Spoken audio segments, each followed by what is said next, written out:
नेता प्रतिपक्ष जयराम ठाकुर ने कहा कि अधिकारी मुख्यमंत्री से जो चाह रहे हैं वही बुलवा रहे हैं। सुक्खू जी को कुछ अपने विवेक का भी इस्तेमाल करना चाहिए। संदिग्ध निष्ठा वाले अधिकारी आज मुख्यमंत्री के चहेते बने हैं। इसी से पूरी सरकार की नीयत पर सवाल खड़े होते हैं।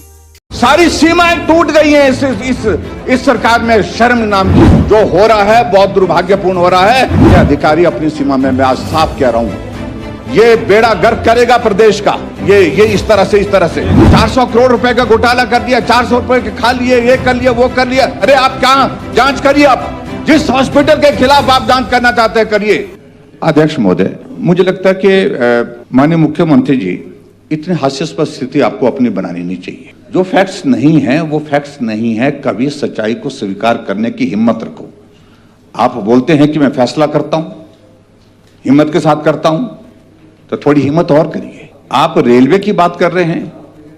रेलवे बोर्ड की चिट्ठी आपके चीफ सेक्रेटरी महोदय जी को आई है कि अपने शेयर जमा करो, स्टेट का शेयर जमा करो। इसमें कौन सी गलत बात उन्होंने कही?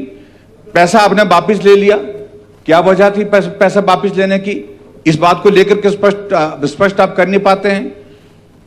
महामहिम राज्यपाल जी के अभिभाषण पर मुझे इस बात को लेकर के हैरानी है कि एम्स का, ऑल इंडिया मेडिकल इंस्टीट्यूट, जो हिमाचल का एक प्रीमियर इंस्टीट्यूशन है, सबसे बड़ा संस्थान है और एक बहुत रिकॉर्ड समय में बना है, उसके संदर्भ में एक बात का जिक्र नहीं है। आप कहें ये पीजीआई सैटेलाइट कौन लाया है? ये हमारी सरकार, और हमारी सरकार में आदरणीय नड्डा जी केंद्र में स्वास्थ्य मंत्री, तब जाकर के मिला था।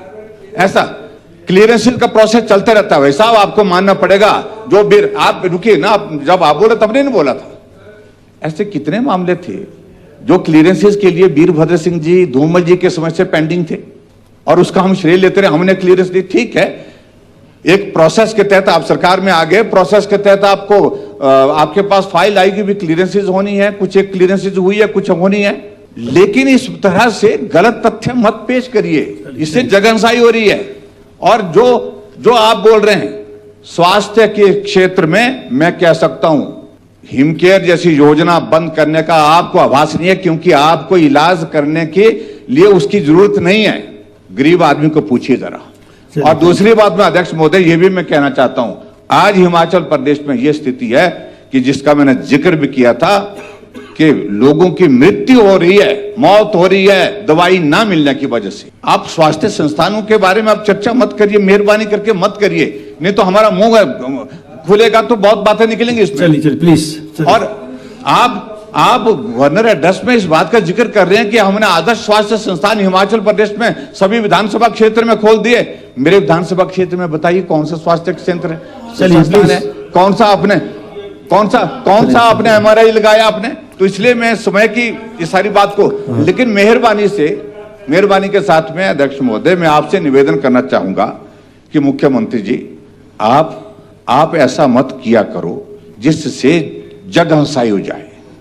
जो नहीं हुआ है, रोबोटिक सर्जरी की भाषण आपने पहले बजट में दी थी, अभी तक रोबोटिक सर्जरी हुई नहीं।